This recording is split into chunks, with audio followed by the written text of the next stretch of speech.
Your kind attention, please. The next station is Mumbai. The city of dreams, the city that never sleeps, and also the financial capital of India. 48 hours of hopping in Mumbai.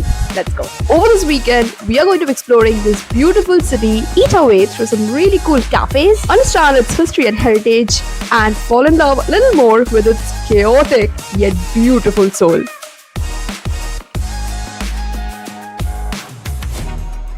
Now, he shifted to Mumbai like 5 months ago and has been staying here ever since. So I came to visit him and we thought, let's just go around Mumbai a bit, explore the city. Now, we've already explored it 1.5 years back.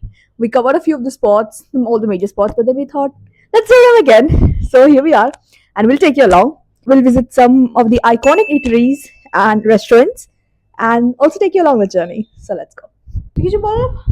Let's go.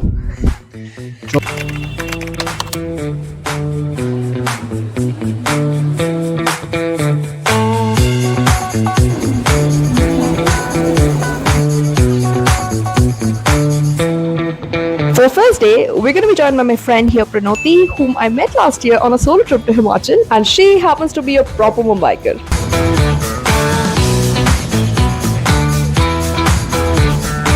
We started walking from the CSM station along the pretty bylines of the fort area, and everywhere we looked around, we could see the Victorian architecture, which dates back to the British colonial times. And let me just tell you that these centuries-old heritage buildings were such a treat to the eyes. I legit kept gawking at them the whole time.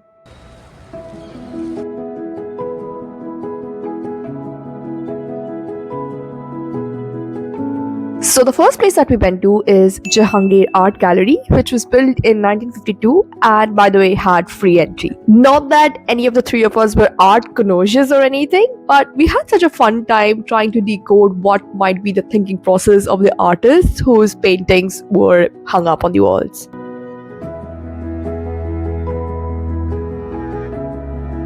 There were also quite a few sculpture works which I found rather fascinating.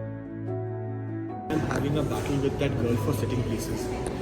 Right outside the gallery, another artsy scene unfolds as you'll find lots of artists selling their artworks on the footpaths. And it made me realize, that the city really knows how to appreciate art, whether it is in form of movies in Bollywood or beyond. Like this live sketching here.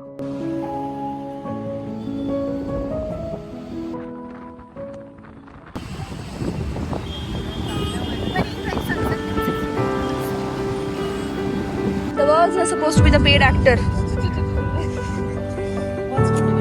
The number one advice that every Mumbaiker is gonna give you is to watch a sunset from Marine Drive, no matter how crowded, how tourist it might sound. It's a kind of place where you find your calm in the chaos as the salty ocean breeze blows by your hair, you watch the waves crashing on the rocks, and at the distance there's the Mumbai skyline. And of course, then there's the sun setting at the horizon where the sky meets the ocean. Phenomenal Tara vibes from Maker's It. So here we go. Ore manva tu to mavra hai, tu hi jaane tu kya sochta hai, tu hi jaane tu kya sochta hai, bavre kyun dikhaye sapne tu sote jaagte, जोर से सपने बूंद बूंद नैनों को मूंद मूंद, कैसे मैं चलूं देख ना सकूं अनजान रास्ते, गूंजा सा है कोई एक तारा गूंजा सा है कोई एक तारा, गूंजा सा है कोई एक तारा गूंजा सा है कोई एक तारा. Trust me, it is magical. Well, not the singing part, but the place, Marine Drive. The first spot for food we're going in today is this place called Gokul Bar and Restaurant.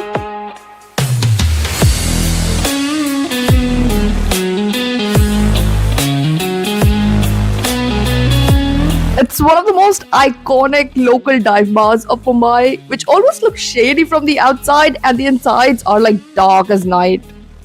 Nothing fancy, pretty much a local bar feel. But the vibes, oh man, so cool. It's almost like entering a bar from the 90s. Of course, incomplete without your mandatory chakli with stage 1 as your chakna in the heart of Kolaba.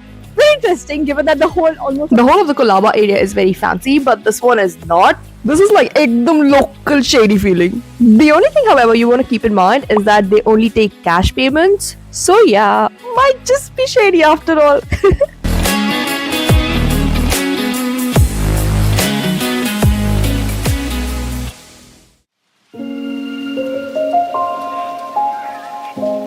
After that fab bar experience, we were craving something sweet, so we went to this place called Mag Street, which had a bakery section. It was a rather upscale place, and the interiors were quite aesthetically done. Here, we ended up ordering one pain au chocolat, which is basically your croissant bread with chocolate inside. And then to combine that sweetness with something savory, we also ordered this asparagus quiche. It's basically made of eggs, milk, or cream and has a pie crust. A very gross generalization, and don't come at me for this, but it was almost like eating an omelette with paratha.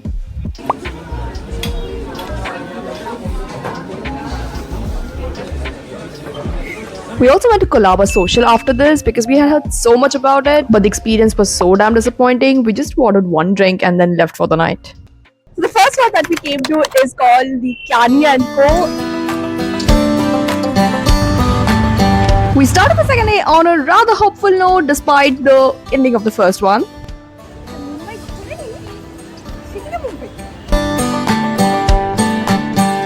And once again, to start it right, we onboarded the beating heart of the city, the Mumbai local.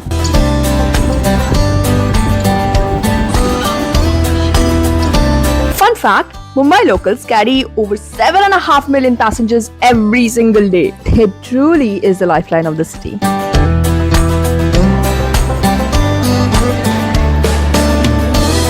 And just like that, we reached the CSMT station, or the Chhatrapati Shivaji Maharaj terminus, which was the erstwhile Victoria terminus.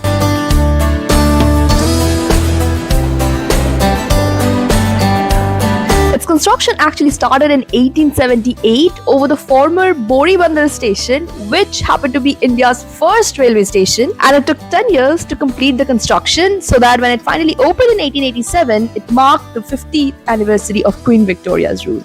Given its historic significance, today the CSMT station is also a UNESCO heritage site.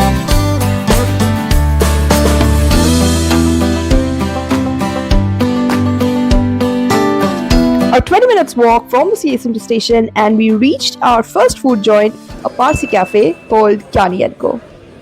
It's one of the iconic Iranian eateries of Bombay. Now, there was a rise of these Irani cafes around 120 years ago when the Zoroastrian Iranis came to Bombay all the way from Iran, and these eating houses were set up for the then factory mill workers basically. So today they are open for foodies like us who want to give a try to a different kind of cuisine. Like we tried bun maska, Irani chai, which were really good. The mutton keema bao we had definitely deserves a special mention. It became his favorite quite quickly. The food quality is also great, and the price is super cheap as well. Built over 120 years ago, the old world charm of this place will make you feel like you're taking a step back in time.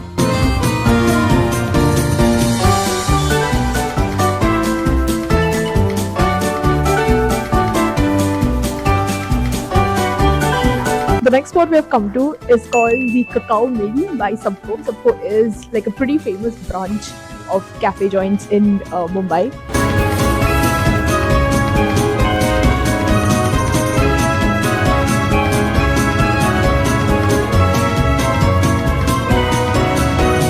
While it's definitely on the more pricier side, and I did not like the fact that they sneaked in a service charge on the bill, I do want to take a moment to appreciate how they had so many different varieties of sandwiches and baked goods. You will be kind of spoiled for choices. We ended up with this dual core fudge stuffed croissant for ourselves, and my god, did it satisfy the sweet craving inside me. I mean, look at all of the chocolatey creaminess. Yummy.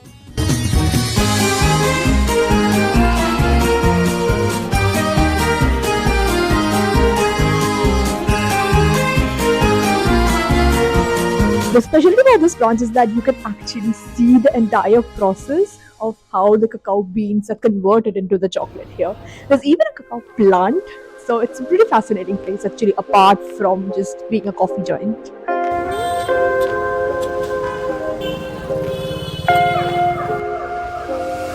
While walking along these roads in the evening, I couldn't help but wonder how Mumbai is a city of dreams for people from all walks of life. It's a city that doesn't discriminate where you come from. You could be earning 200 a day or 2 crores a day, and the city will have a place for you. And I think that is what I personally love the most about this city. This paradox of life that you get to see here in the faces of the people who are always aiming for something more. There's this passion and ambition to achieve their dreams. And every dream is achievable after all. I mean, look at the city's movie industry, Bollywood, or the Ambanis. I'm standing in front of one of the most iconic spots of Mumbai, which is the Gateway of India. It was built, I think, around 1911 during the visit of King George V and Queen Mary, who also happened to be the first British monarch to visit India. So it kind of acted as a ceremonial entrance. So it's a pretty fascinating structure, and there was a light and sound show going on just a while ago. And it's a very beautiful spot, and there's a lot of people around. You can take pictures, just enjoy, and it's super nice. And you know what makes it even more special is the fact that there is the most iconic Taj Mahal Hotel right opposite to it.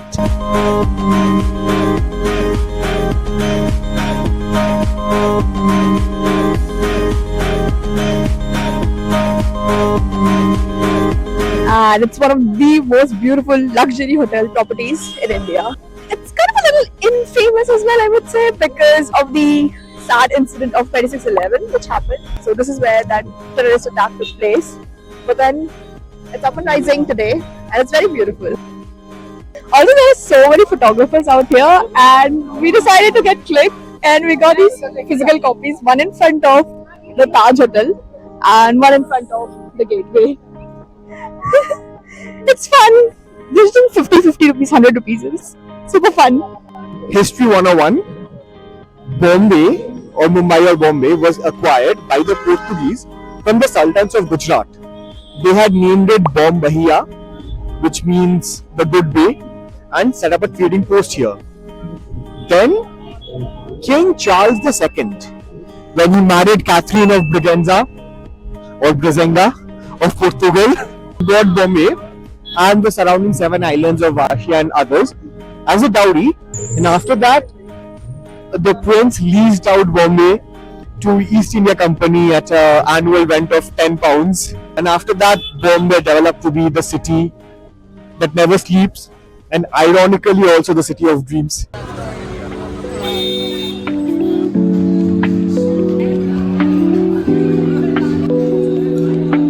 The last point for today, okay, not actually the last one, the second last, let's say, is another famous joint called Cafe Mondekar. Now, this one actually also started as an Iranian cafe in 1932. Back then, it was like a cafe beneath a hotel, and then it was converted into a restaurant, and now it's also a bar. I think the hotel name was called Apollo Hotel, and there's an interesting story on how it was this very Apollo Hotel from which Jamshedji Tata, the creator of the Tata Group that we know today, was actually denied entry. And thereafter, he created the Taj Mahal Hotel, which I just showed you a while ago, and is now India's most iconic luxury heritage hotels.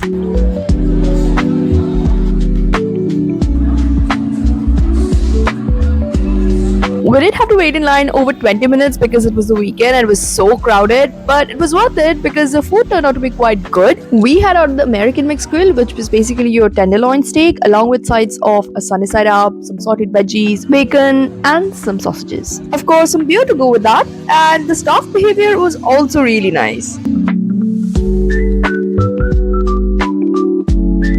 We also tried their caramel custard, which turned out to be really good, so I definitely recommend that as well.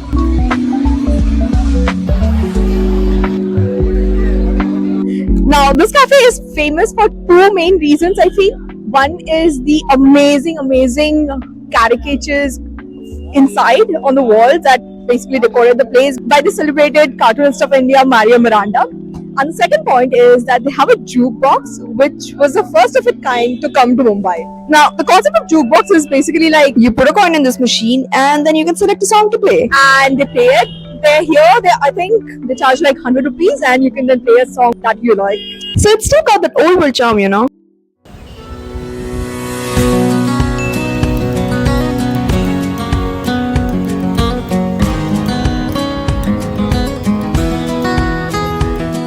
Now, since we were in the Sobo area, obviously the best way to end the night would have been to come to Marine Drive. It's a beautiful one. I remember the first time we came here in 2023, it was raining cats and dogs, and it was just crazily raining. It was almost empty at 9 o'clock. Yeah, I think around the same time we came late. But it's right now it's crowded, but then it's a vibe in itself.